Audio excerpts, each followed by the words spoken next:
Hello and welcome back to the channel. My name's Ashton and I'm back for another disused railway video. We're going to be following the route of the Ovenden Junction Railway, which was one of the Queensbury lines, which you'll be quite familiar with. Now, despite its short length, there is quite a lot to discover. I'll be starting the video at Halifax station, which is where I'm at now, because there's a lot to discover around this area and a lot of history on the station itself before we actually get on to the 2-mile branch. From 1854, the Great Northern Railway had running powers to Halifax over the Leeds, Bradford and Halifax Junction Railway. Both the Lancashire and Yorkshire Railway and the Great Northern Railway were concerned about the difficulty of carting goods to and from the line districts, as well as congestion at the station itself.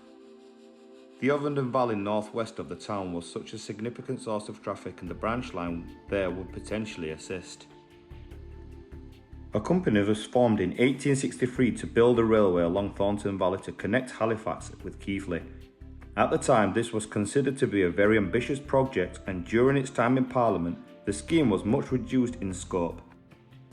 To connect Halifax and Holmfield through the Ovenden Valley, it was to be titled the Halifax and Ovenden Junction Railway, and it was incorporated on the 30th of June 1864, with capital of 90 grand. The Great Northern Railway and Lancashire and Yorkshire Railway each subscribed 30 grand towards the capital and were to work the line jointly. Known as one of the infamous Queensbury lines, we'll be following the route in this mini-series between Halifax station and towards the Holmfield junction of the Halifax High Level Railway at the old Holmfield railway station. In today's video, we'll be looking at the history of the Halifax station before we head off towards the Ovenden Junction Railway. Pictures in this series will be courtesy of the Great Northern Outpost Volume 2, the Halifax, Thornton and Keighley Railway by Alan Whitaker and Jan Rapax.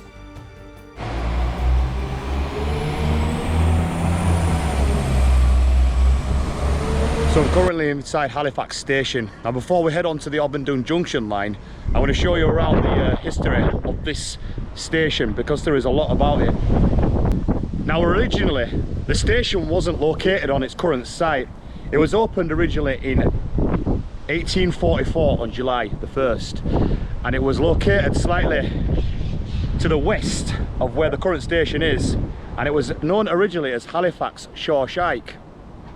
Now, on the 23rd of June 1855, it resited, and I believe it was to this location, and then eventually the buildings were extended, which I believe were these buildings just to the right of me here.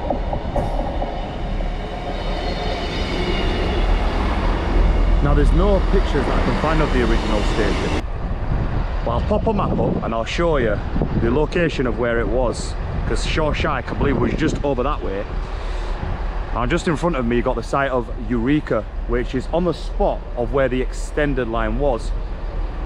And just across the platform over there is one of the extended part of the station's original building. So I've been given permission by Eureka to go onto their site and show you what remains. There you can see an original platform. The line does carry the Calder Valley line, which you'll have seen me cover in previous videos, like on the Stainland and the Rishworth. So that way we'll be going towards Salby Bridge and then on towards Blackpool, and then this was the, I believe it is the Yorkshire and Lancashire line towards Bradford. So you've got a viaduct slightly beyond, going towards Beacon Hill Tunnel. So you've got Beacon Hill up there. And just to clear a shot of that platform now, which I believe that Eureka has a purpose for. And just behind there, there's one of the old station buildings that Eureka now occupies as well. So I'm going to take you around to the other side and show you. Now, with the opening of the Halifax and Bradford line, which was the Ovenden Junction, on the 7th of August in 1850, a new station was opened on the current site, and it had temporary buildings that were wooden. The station then at Shawshike was then extended, and it was used as a goods depot, and I believe there's still some remains down there, so we're going to take a look at those when we go around there. These permanent buildings here were designed by Thomas Butterworth, and they opened on the 23rd of June in 1855. I take you to the Halifax East Junction, here's the platform and there's the junction signal box just there, and it looks like there used to be a water tower in front. Now if you have a look where you can just see those cherry pickers, that's where our Ovenden line would have gone on towards the Ovenden Viaduct or the Charlestown Road Viaduct.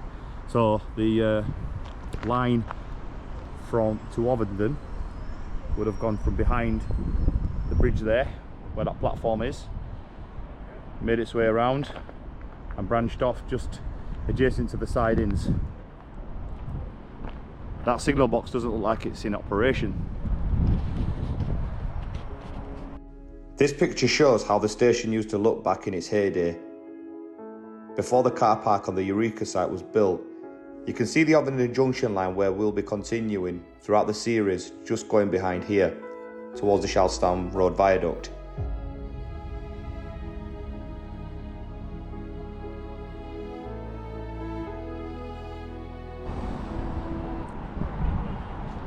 You can see where the platform edge would have curved round, and where the Eureka building is, it looks like there's remnants of where the curve of the railway went, directly under the bridge that I'm stood on. You can see to the right there the retaining wall and the house on top, and the sidings that were to the right. Also to the left there was a signal box just behind where that stone, that triangular looking pillar is. Looks like it's obviously been demolished.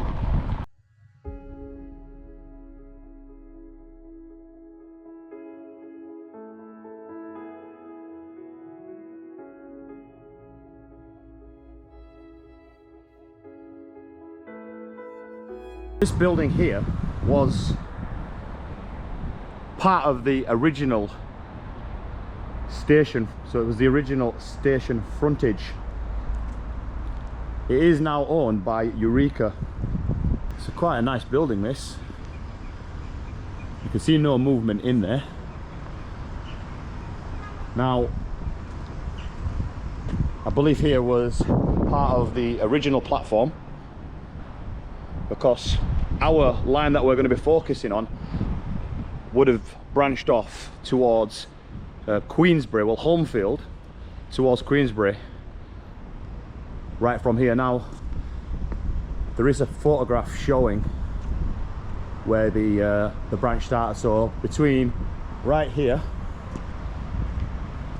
I'm actually stood on an old platform edge, I believe, because just underneath this bridge that runs underneath towards the entrance of Halifax station, you can see the original platform, and it looks like there was some access down here, because you can see it's a bricked up, it's a blocked up entrance, and this would have been the start of our line, the Ovenden Junction Railway, which I'm going to come back to, because there are more to see around the station before we do head off.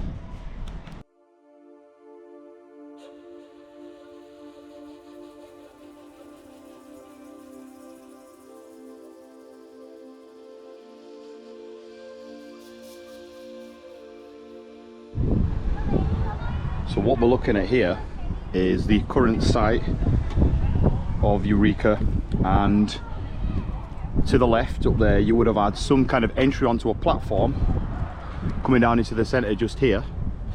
You can see the bridge just over there, and on the other side you would have had another entry coming down onto the platform side, which would have had some green steel girder bases at the bottom. Now at the top, just where you can see Halifax station, you would have had some old stone buildings which have now long gone, and then to the left here you would have had some kind of little workers hut, and then a siding on the left just where the base of the stairs are.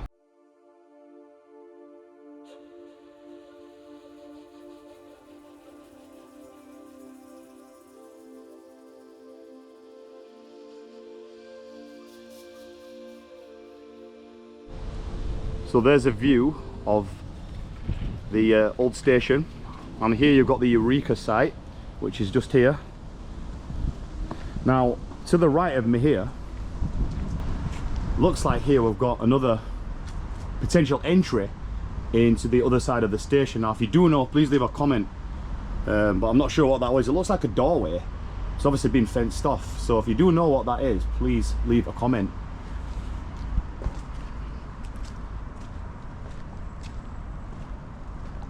So if we just walk further down, you've obviously got the site of Eureka, which was built I think in 1991, 1992, and there is still the remains of a footbridge.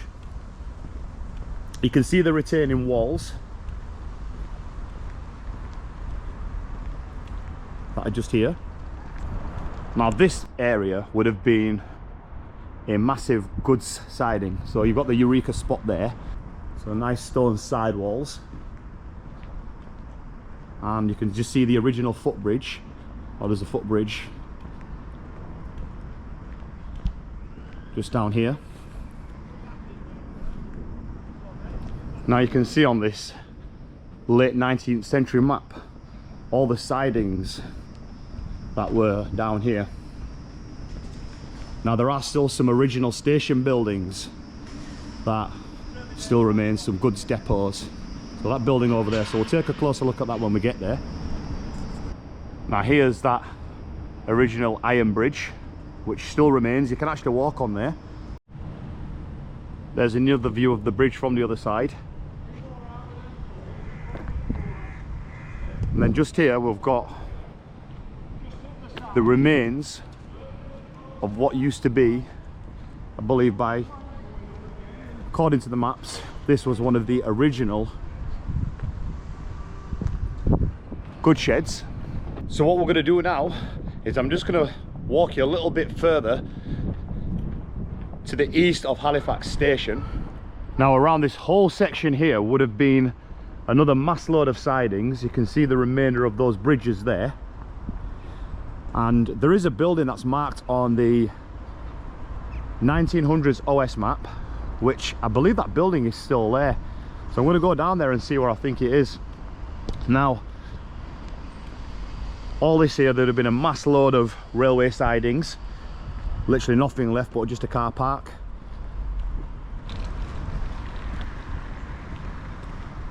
Now I did point out earlier that on the maps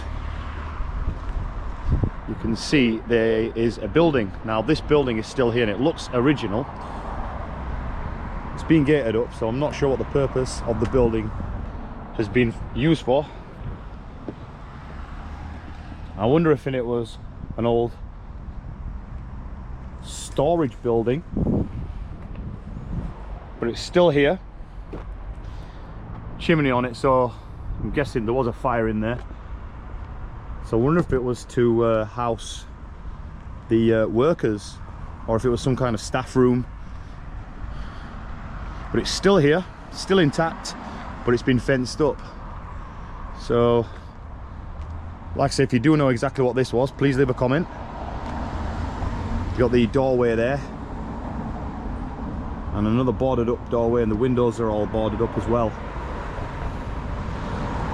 Anyway, thank you very much for watching part one of this series of the Ovenden Junction Railway line. So today, like I say, was going to be the focus on the history of Halifax station. So in part two, we're going to be focusing on the route of the line from where you saw the platform, and we're going to move up towards Northbridge station and the tunnels that lie ahead. So if you do want to see part two, please don't forget to like the video, share the video, and subscribe to the channel, because I do a lot on disused railways. Take care, and I'll see you next time. Bye bye.